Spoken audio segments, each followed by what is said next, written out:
안녕하세요. 시청자 여러분께 건강 솔루션을 전해드리는 TV닥터 처방전 이승재입니다. 갱년기 이후 만성적인 허리 통증을 호소하시는 분들이 많습니다. 그런데 허리 통증 하면 디스크나 척추관 협착증을 먼저 떠올리기 마련인데요. 50대 이상이시라면 척추 전방 전이증을 의심해 봐야 된다고 합니다. 구체적으로 어떤 질환인지 정형외과 전문의 김응아 선생님과 알아보겠습니다. 선생님 안녕하세요. 네, 안녕하십니까? 네, 선생님. 척추 전방 전이증 이름이 조금 생소합니다. 네. 쉽진 않은데 구체적으로 어떤 질환이죠? 말 그대로 이제 전방으로 척추 마디가 전이 됐다 그런 네. 뜻이죠. 대개는 아래쪽 척추에 비해서 위쪽 척추 마디가 앞쪽으로 전이 되는 병이죠. 네. 그러니까 전이 됐으니까 요통이 일어나고요. 척추가 어긋나면서 안에 있는 신경이 눌리면 신경 압박을 일으키게 됩니다. 네, 그렇군요. 그러면 척추가 이런 변형을 일으키는 이유가 뭐죠?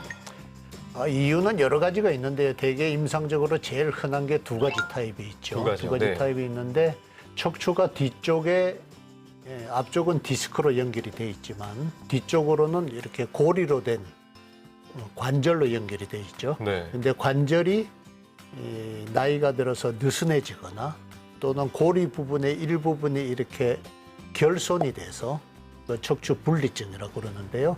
결손된 부위에서 척추가 삐그러지는 겁니다. 그래서 대개 협부형 또는 퇴행성 이렇게 두 가지로 나눠져 있습니다. 네, 그렇군요. 척추 전방 전이증이 생기면 요통 얘기해 주셨고요. 신경이 눌린다 이렇게 얘기해 주셨는데 구체적으로 어떤 증상들이 나타나죠? 제일 흔한 게 요통이죠. 네. 요통이고 그다음에 척추가 어긋나 있기 때문에 약간 본래 위치와 어긋난 위치로 이렇게 왔다 갔다 하면서 운동을 하면서 네. 요통이 심해지는 그런 양상을 보이고요. 그다음에 병원에 오시게 되는 결정적인 이유는 대개 어긋나면서 신경이 눌리게 되죠. 그러면 이제 다리 쪽으로 뻗치게 되는 방사통, 그러니까 장단지나 하지의 저림, 이런 데 통증을 보여서 되게 오게 됩니다. 그렇군요. 허리 통증이 가장 흔하고 이제 신경이 눌리다 보니까 다리 쪽으로까지 좀 불편함이 생겨서 병원을 많이 찾는군요. 선생님, 그런데 허리가 아프면 일단은 디스크인가? 이 생각부터 하는 것 같아요. 네. 이게 디스크가 아니라 척추 전방 전이증이다 이렇게 확인할 수 있는 진단법, 자가 진단법 같은 게 있을까요? 글쎄요, 증세만으로는 그렇게 구별하기는 어렵고요. 네. 대개는 이제 요통이나 방사통이 디스크나 협착증이나 전방 전이증이나 다 공통된 그 증세이기 때문에 그렇죠. 대개는 전이가 심한 경우는 환자를 이제 검진을 해보면 뒤쪽에서 만져서 이렇게 척추가 층이져 있는 걸 느낄 수가 있어요. 손으로 이렇게 느껴져요. 이렇게 마디를 이렇게 뒤쪽에서 만져보면 네.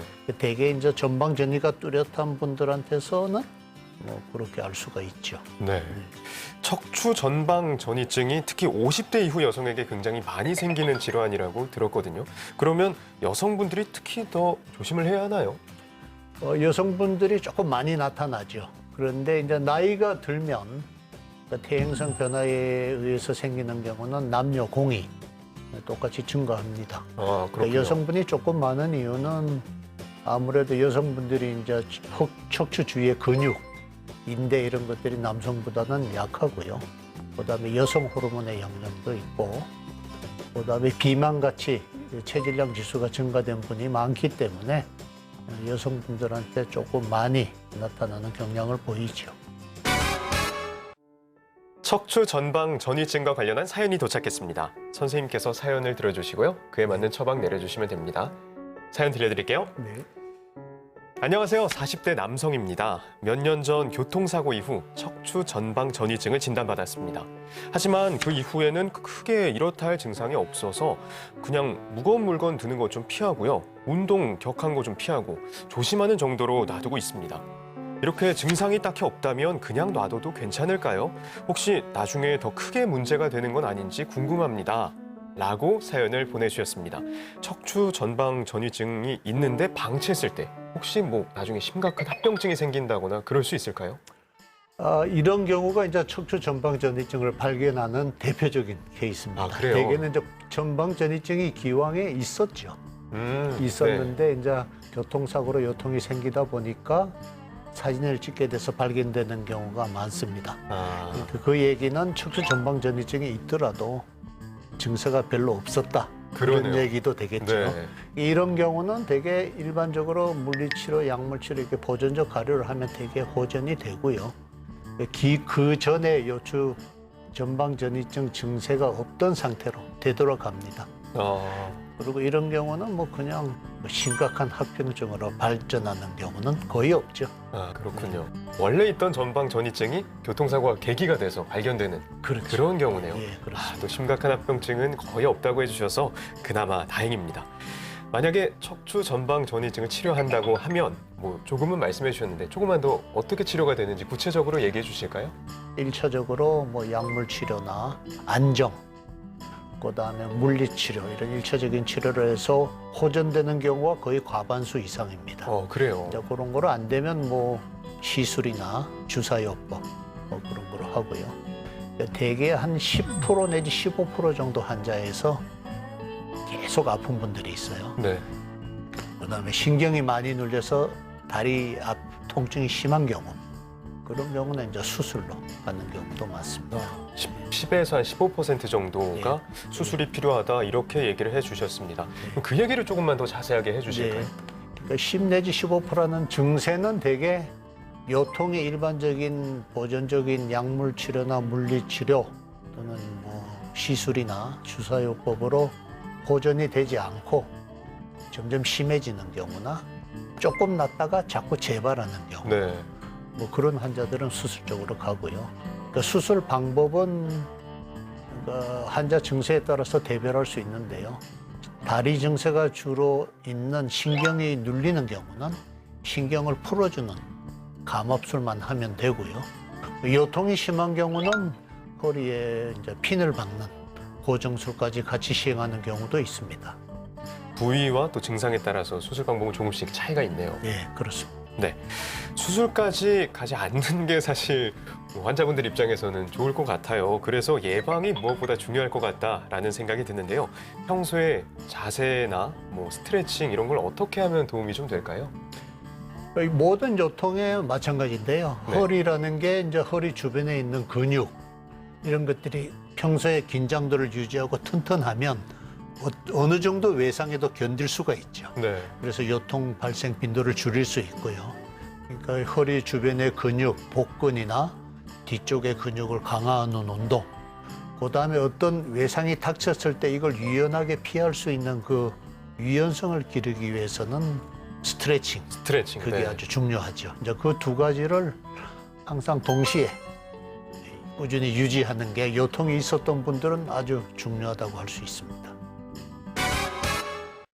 이번 코너는 OX 퀴즈로 긴가민가 알쏭달쏭한 건강 속설을 올바르게 알아보는 시간입니다. 선생님 문제 내주시죠. 척추 전방 전이증의 경우에 배가 나와 보인다. 아, 척추가 이렇게 튀어나와 있으니까요. 앞으로 삐져나갔으니까 네. 배가 나올 것이다. 근데 그럴 것 같은 게 뼈가 이렇게 나오면 살도 이렇게 나와야 되잖아요. 그래서 네, 답 O 해보겠습니다. X입니다. 아, X예요? 그러면 배가 나오거나 그러진 않는다는 그 말씀이네요. 정도는 아니고요. 그러니까 아주 드물게 소화해서 네. 진행하는 척추 전방 전이증이 있어요. 근데 그거는 굉장히 드물고요. 우리가 평소에 보는 협부형이나 퇴행성 전방 전이증은 전이되는 정도가 대개 1cm 미만이에요. 아, 그래요? 그래서 이제 자세에 어떤 변화를 줄 만한 그런 기형은 보이지가 않습니다. 네. 아주 드문 경우를 제외하고는 이렇게 튀어나와 보일 정도의 그런 변화는 아니라는 말씀을 해주셨습니다. 그렇습니다. 다음 문제 주시죠. 척추 수술 후에 엎드려 자는 게 좋다. 엎드려 자는 게 좋다. 근데 저는 허리 아플 때 눕는 게 그렇게 가장 안 아프고 편하더라고요. 그래서 적어도 엎드리는 건 아닌 것 같아요. 그래서 X 하겠습니다. 예, X입니다. X군요. 바른 자세로 취하는 게 좋긴 합니다. 네. 저게 이제 바른 자세라는 게 요통이 있는 분들은 똑바로 누워서 무릎 밑에 베개 같은 거 하나 개고 무릎을 약간 구부린 상태로 주무시는 게 좋아요. 아, 네. 좋은데 이제 굳이 엎드려서 자는 게 더 좋다. 그거는 아닌 것 같고요.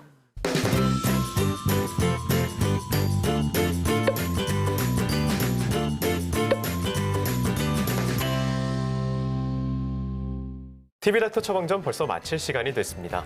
마지막으로 한 말씀 부탁드립니다. 척추 전방전이증은 뭐 흔히 들어보는 질환은 아니지만 다른 병에 비해서 수술 빈도는 조금 높은 편입니다.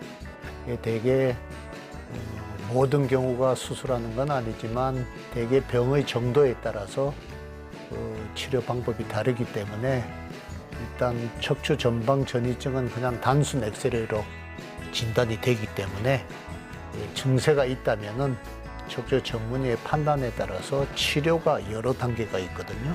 그 단계적으로 치료를 받으시면 대개 한 90% 이상은 거의 완치가 된다고 보시면 됩니다. 따라서 증세가 자꾸 반복적으로 오거나 증세가 점점 악화된다. 그러면 반드시 척추 전문의를 방문하셔서 적극적인 치료를 받으시기를 권합니다. 네, 선생님 오늘 말씀 감사합니다. 예, 감사합니다. 다음 주에도 유익한 주제로 돌아오겠습니다. 대한민국 모두가 건강해지는 그날까지 TV닥터 처방전 다음 주에 만나요.